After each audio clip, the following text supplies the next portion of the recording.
In this video, we will be talking about hypothesis testing for population parameter. We will look at some examples and basic concepts. Basically, hypothesis testing is a method of drawing conclusion about population parameter from sample. For example, if we have a sample of randomly selected adults in a town and 52% have college degrees, then what can you say about the population?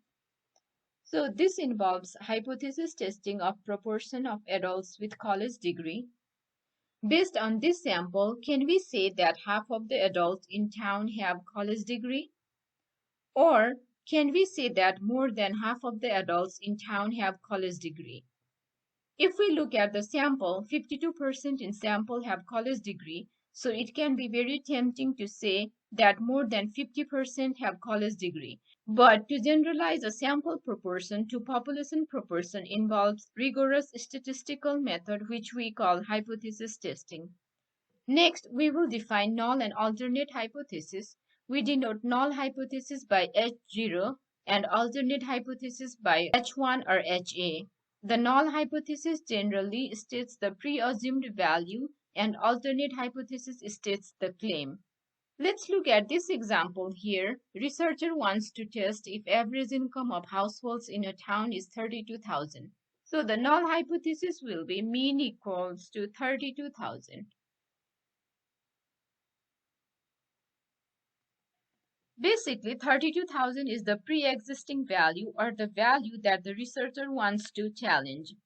So we have this for null hypothesis. Now, the alternate hypothesis, HA, is the claim. The claim is that mean is not 32,000. The claim here is mean is not equal to 32,000. Here is another example. This one is talking about proportion. So here the pre-assumed or pre-existing value of proportion of high school graduate in the town is 0.82. Therefore, null hypothesis P equals to 0.82. And the alternate hypothesis is the researcher claim, which is that the proportion is not equal to 0.82. Again, here we need to identify null and alternate hypothesis. Whenever we say majority of both, we mean 50%, which is proportion of 0.5. So our null hypothesis is P equals to 0.5. And the alternate hypothesis will be the candidate's claim. She claims that she will have more than 50% of votes. So the alternate hypothesis is P greater than 0.5. Let's look at one more example. This one talks about average GPA. So the null hypothesis is mean equals to 2.61 and alternate hypothesis is the claim we want to test, which is mean less than 2.61. Based on the alternate hypothesis, we can classify testing into three types. They are lower-tailed test, upper-tailed test, and two-tailed test. So when we have lower-tailed test, significant values are at the left or at the left side. When we have upper-tailed test, significant values are on the right side or at the right tail.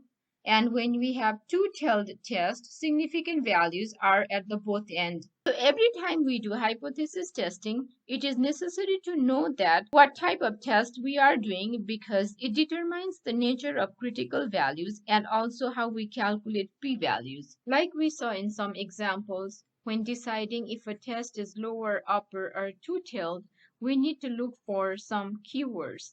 For example, if claim has the phrase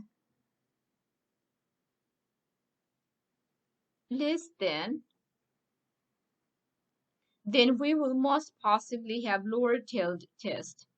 If claim has phrase related to something like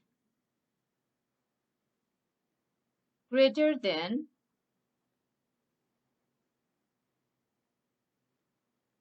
we will most possibly have upper-tailed test.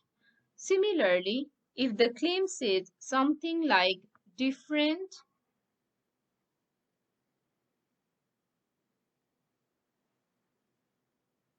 or not equal, then we have two-tailed test. Of course, you will see what I am talking about in the next videos in this series when I do application examples. Thank you for watching. We hope this video was helpful. Please like and subscribe our channel. We will be bringing more and more videos on variety of topics.